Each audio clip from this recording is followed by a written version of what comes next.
В момента на паркингите за употребявани автомобили стоят SUV-ове, които продавачите не могат дори да подарят, а всички механици, които познавам, ги купуват тихо за семействата си. И не преувеличавам. Говоря за SUV-ове, които спокойно преминават 400 000 километра само с основното – масло, спирачки и гуми.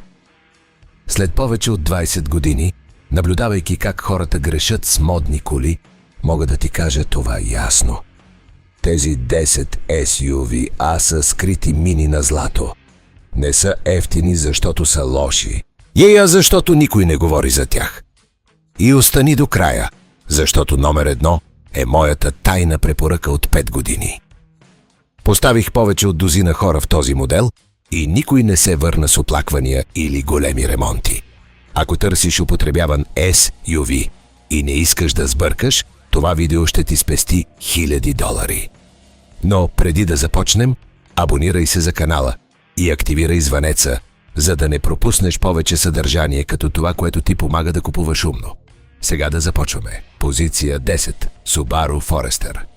Това е онзи, който хората пропускат, защото мислят, че всички Subaru имат проблеми с двигателя.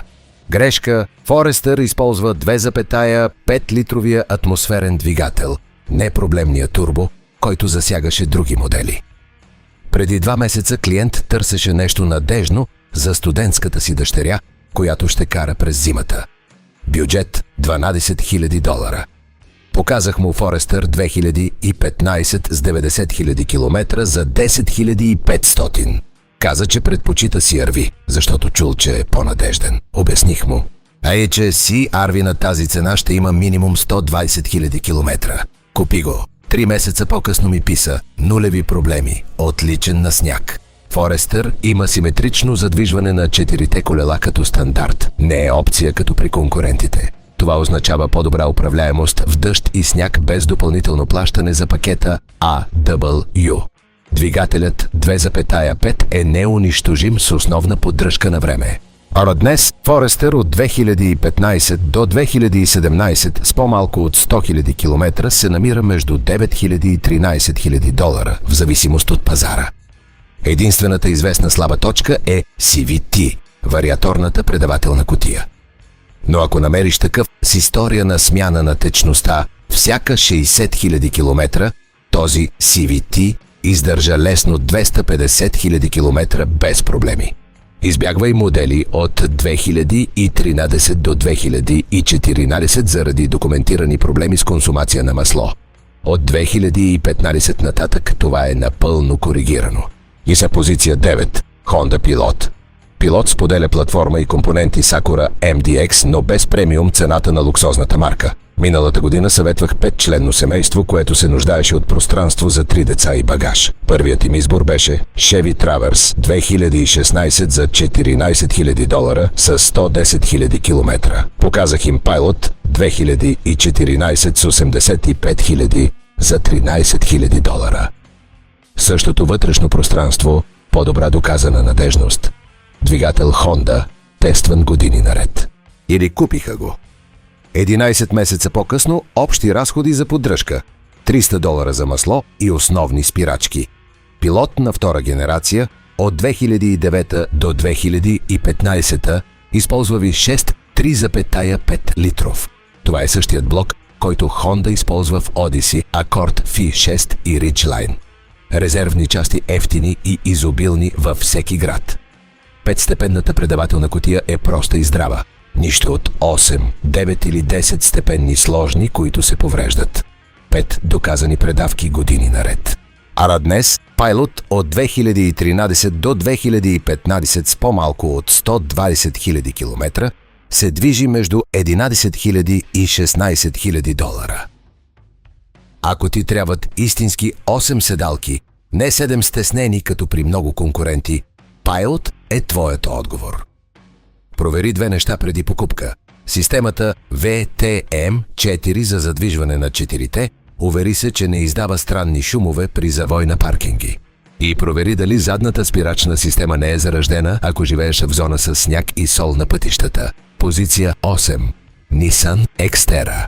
Ари това е онзи, за който ми благодарят най-много след покупка, защото никой не им е говорил за него. Xterra е спряна през 2015 година и това я направи невидима за много модерни купувачи. Но знаещите я търсят активно. Преди 6 месеца дойде клиент, който искаше нещо за къмпинг и тегляне на малка къмпинг ремарке. Бюджет $15,000.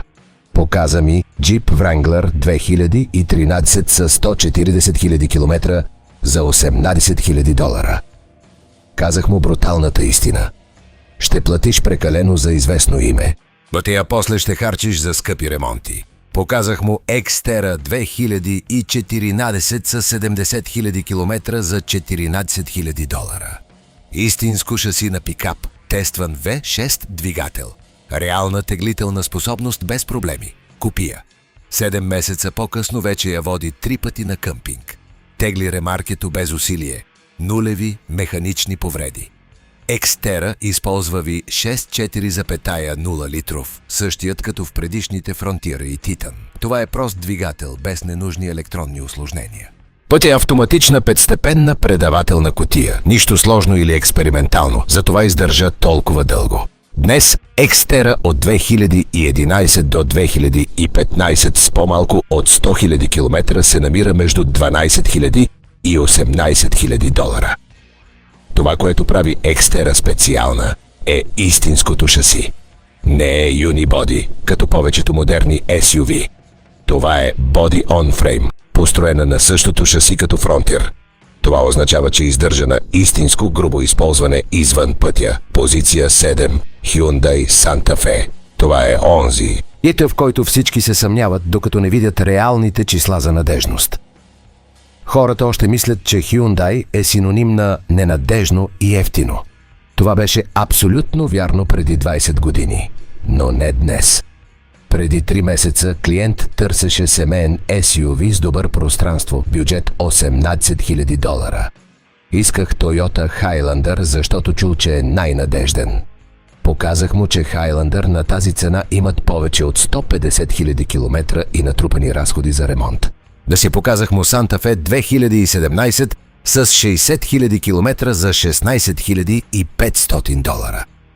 V6 двигател, задвижване на 4-те, прехвърляема гаранция, която още имаше няколко години. Съмняваше се цяла седмица заради името Hyundai. Накрая го купи. 4 месеца по-късно, нулеви проблеми, семейството му напълно очаровано. Santa Fe на трета генерация от 2013 до 2018 използва два основни двигателя. 4-цилиндров 2,4 литров и V6 3,3 литров. И двата са надежни според реални данни. Шакно V6 има по-добър дългосрочен запис за издръжливост. 6-степенната предавателна кутия е здрава и добре конструирана. Днес Santa Fe от 2015 до 2018 с по-малко от 80 000 км се движи между $14,000 и $20,000, в зависимост от екипировката. Ето тайната, която малко купувачи знаят. Hyundai предлага гаранция за двигател и предавателна кутия от 10 години или 100 000 мили за оригиналното превозно средство. И в много случаи тази гаранция е прехвърляема на втория собственик, ако се изпълнят определени условия. Това означава безплатна защита, която просто не съществува при други японски или европейски марки. Избягвай конкретно 2,0 литровия турбодвигател в някои модели заради документирани проблеми с консумация на масло. Търси 2,4 атмосферния или V6. Позиция 6 Lexus GX 460. Тук започва територията, където хората се объркват напълно. Виждат логото на Lexus и автоматично мислят: майче е скъпо за поддръжка като всяка луксозна марка. Но GX е основно Toyota 4Runner с по-добър кожен интериор и повече екипировка. Преди 8 месеца съветвах успешен доктор, който искаше употребяван Range Rover Sport заради премиум образа. Бюджет $35,000. Обясних му с реални числа, че този Range Rover ще му струва $5,000 годишно само за основна превантивна поддръжка, без да се броят неизбежните ремонти, които идват с Range Rover след 80 000 км. И ти показах му Lexus GX 460 2014 с 90 000 км за $32 000. V8 двигател на Toyota, тестван десетилетия. Неунищожимо шаси на Chori Runner, луксозен интериор на Lexus. Съпротивляваше се първоначално, защото искаше статута на Range Rover. 2 седмици по-късно се върна след проучване. Купи го. Година по-късно общи разходи за поддръжка – $900. GX използва V8 4,6 литров двигател, който Toyota произвежда от 2000 година в различни модели. Оси практически неунищожим с основна поддръжка на време. 6-степенната предавателна кутия е същата като на 4Runner. Днес GX 460 от 2013 до 2018 с по-малко от 100 000 км се намира между $28 000 и $42 000.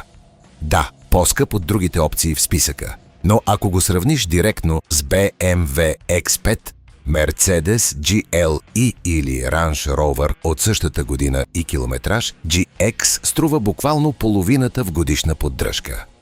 Единственият известен проблем на GX е консумацията на бензин, която не е ефективна. Очаквай между 8 до 10 км на литър в града. Но този здрав V8 ще ти издържи 500 000 км без голяма реконструкция, ако го пазиш. Позиция 5. Subaru Outback. Технически е повдигнат комби, но Subaru го рекламира и продава като SUV. И ето иронията. По-надежден е от много истински SUV на пазара. Миналия месец дойде двойка пенсионери в офиса ми. Искаха нещо удобно за пътувания по страната, с добро пространство за багаж и сигурно на пътя. Аре бюджет $20 000. Показаха ми Volvo X C90 2014 с 120 000 км за $21 000. Казах им бруталната истина без филтри. Този Volvo е скъпа бомба с закъснител. Турбодвигателят има добре документирани проблеми на форуми. Предавателната кутия често се повреждат след 100 000 км. Показах им Outback 2018 с 50 000 км за точно $20 000. Задвижване на 4-те Subaru като стандарт и 4-цилиндров атмосферен двигател без сложни турбини. Огромно пространство за куфари. Тестват го през дълъг уикенд. Купиха го в понеделник. 9 месеца по-късно са пътували повече от 6000 км по различни щати без нито един механичен проблем. Outback на пета генерация от 2015 до 2019 използва 2,5 литров боксер двигател, хоризонтално противоположен. Това е същият двигател на Forester, но на по-дълга платформа и с по-малка височина. По-добра аеродинамика. Ари по-добър разход на гориво на магистрала. Днес Outback от 2016 до 2019 с по-малко от 70 000 км се движи между $18 000 и $25 000. Ето какво никой не ти казва и което променя всичко. Outback има повече полезно товарно пространство от Honda CR-V или Toyota RAV4. Но тъй като технически не го наричат SUV официално в спецификациите, много купувачи го игнорират напълно в търсенията си. Провери внимателно CVT, ако купуваш употребяван. Увери се, че течността на предавателната кутия е сменяна редовно всяка 60 000 км. С пълна документирана история на поддръжка, този CVT е доста надежден дългосрочно. Позиция 4 – Honda CR-V. CR-V има репутация на надежден, но хората не разбират колко надежден е наистина, докато не го сравнят с конкуренцията. Преди 4 месеца клиент искаше Volkswagen Tiguan 2017. Проверих историята. Предавателна кутия сменена на 60 000. Яга показах му си CR-V 2017 с 70 000 за 17 000. Обясних, този Tiguan ще ти струва 3000 за 2 години. CR-V ще струва 500. 5 месеца по-късно ми писа най-добрата решение, което е могъл да вземе. CR-V на пета генерация използва турбодвигател 1,5 в базови версии и 2,0 турбо в екипирани. 1,5 имаше проблеми с разреждане на масло, които Honda коригира с обновяване на софтуера. Пада днес CR-V 2018 до 2020 с по-малко от 60 000 се намира между 19 000 и 26 000. Предавателната кутия CVT на CR-V е една от най-надежните на пазара. Ако е модел 17 или 18, провери дали обновяването на софтуера е извършено. Позиция 3. Mazda CX-5. Това е онзи, който механиците обичат да виждат на улицата, не защото влиза често в сервиза, а защото когато влиза, всичко е просто и ефтино. Миналата година имах клиент, който дойде убеден да купи BMW X3 модел 2015 с 120 000 км. Концесионерът искаше $16 000.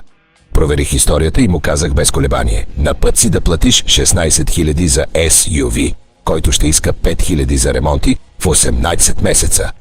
Попитаме какво бих купил на негово място. Показах му Mazda CX-5 2016 с 72 000 за $11 000. Подобна мощност, по-добра надежност и 5000 по-малко. Купи го същия ден. И 14 месеца по-късно е похарчил $100, един въздушен филтър и 2 смени на масло. Това е Mazda CX-5 на първа генерация. Този SUV е построен върху платформата SkyActiv на Mazda. Архитектура, предназначена за структурна твърдост, по-малко тегло, по-добра ефективност и по-малко механичен стрес на компонентите. Двигателите 2,0 и 2,5 атмосферни са проектирани да натрупват километри без да наказват собственика. Нищо от крехки турбини, нищо от вериги, недостъпни за достъп. А днес CX-5 2016 с по-малко от 80 000 се движи между $11 000 и $15 000. Сравни го с BMW X3 от същата година, който струва между $18 000 и $23 000. Ако CX-5 се нуждае от разпределителна верига, нещо рядко, цената е около $1200. В BMW не падаш под 2500. Mazda се управлява по-добре от това, което мнозина очакват да видят. Прецизно управление, стабилно шаси, солидно усещане. Не се чувства като ефтин SUV. А да ти дава премиум преживяване без премиум сметки. Ти дава надежност без преувеличен маркетинг. Позиция 2. Toyota 4Runner. Това е SUV, който механиците купуват за себе си. И това вече ти казва абсолютно всичко. Има един от най-ниските разходи за ремонт от всеки SUV на пътя. Не защото е крехък, а защото почти никога не се повреждат при нормална употреба. Всеки път, когато 4Runner влиза в сервиза, ние се разочароваме, защото няма нищо лошо. Смени на масло, спирачни накладки, гуми. Але край на историята. Миналия месец дойде 4Runner 2012 с 170 000 км. Един собственик, който го купи нов, дойде да попита какъв голям сервис му предстои. Механикът го прегледа напълно. Окачване, спирачки, шаси, предавателна кутия. Знаеш ли какво намери? Нищо. Оригиналните свещи все още имаха живот. Предавателната кутия беше перфектна. Каза му да се върне след 30 000 км. 4Runner е умна покупка по много проста причина. Toyota го запази просто мишлено. И истински 4x4 с истинско шаси. Без странни експерименти. V6 двигател 4,0 литров е един от най-надежните, които Toyota е произвеждала в историята си. Хората виждат размера на двигателя и бягат заради разхода. Но не разбират, че този разход ти спестява хиляди за ремонти дългосрочно. Този блок е в непрекъснато производство повече от 20 години. Това означава ефтини, изобилни резервни части и механици, които го познават наизуст. И днес 4Runner от 2012 до 2015 с 160 000 се движи между $18 000 и $23 000. Най-скъпият ремонт, който сме виждали – контейнерът с активен въглен. Когато се повреди, запалва check engine.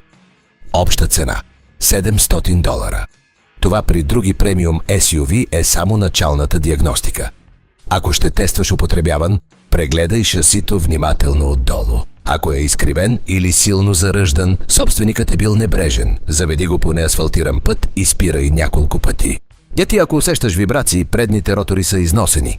Полезна информация за преговори по цена. Няма да намериш по-добро съотношение качество-цена в среден SUV с реално задвижване, шаси с рамка и доказана надежност през десетилетия. Позиция 1. Acura RDX. Ето SUV, който най-много препоръчвам лично на хората, когато ме питат какво да купят.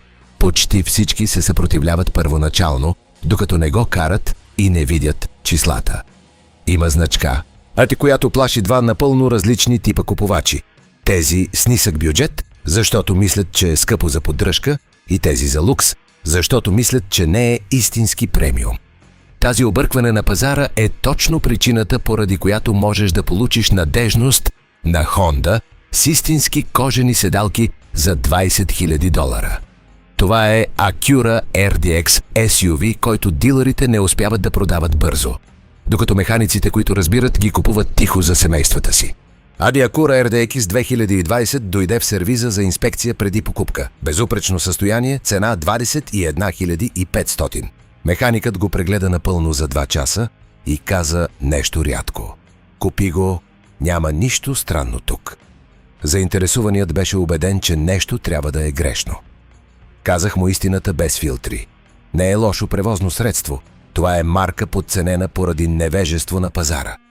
За него беше важно да е построено върху инженеринг на Honda и да издържи 500 000 километра.